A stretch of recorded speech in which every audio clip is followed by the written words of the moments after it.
I played detective in this picture. Nick Cassidy, he works in New Jersey. He's in charge of this trafficking operation, sting operation, and what happens is he ends up going up against really bad guys, Serbians. I end up killing this kid, the son of the main man, sort of by mistake in a shootout, and in the line of duty. And this guy comes after my family. And what happens is some horrific stuff is done to my family. I have to go to Southeast Asia to find these people, and that's when I meet Tony Jaa's character, who is also a cop, but over there. And to be continue connect with the Dolph character, then I'm Thai cop and detective. When this is different before, unlike anything I have done before, because change my character. All right. For Skin Trade, my character had feeling. We had drama, and we had love scene. I had a girlfriend. I protect the girl. I protect children. I think the more drama you have to draw from, the better. Otherwise, you're sitting there trying to figure out how can I make another more exciting action scene. Whereas if you have a strong dramatic base for the movie, then you know you can engage people. You can really care about what you're talking about and what happens to these people, to the characters in the movie.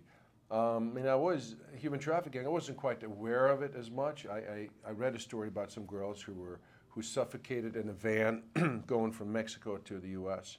They were left by the traffickers, and that was kind of how I came up with the idea for the original screenplay.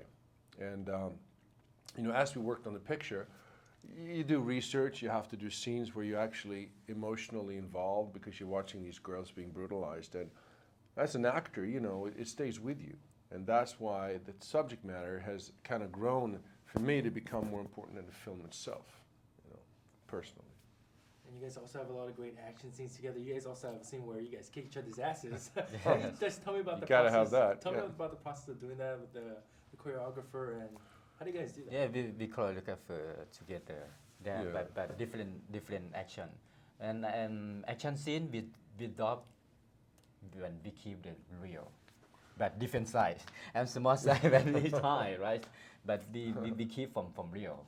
And then Michael J. Wise. He's really real deal. Yeah, he's a real deal. Yeah, he has some real fighters in big, this picture. but he really fast. Yeah. Took a couple of weeks. You have other guys choreograph it. I've been through this before. Like when I had the fight with Jet Li in The Expendables, the same thing.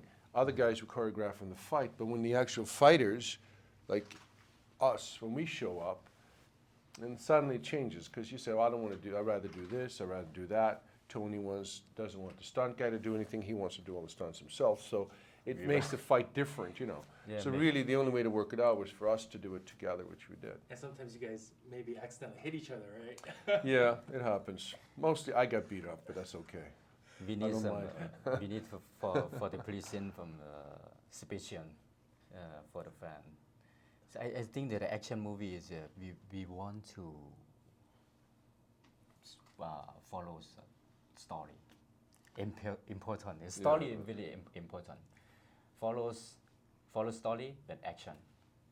Everything changes. We always wish we could go back in time and it was better in the old days, but I don't think it'll ever be like that. But I'm sure, sometimes the business changes because of individuals.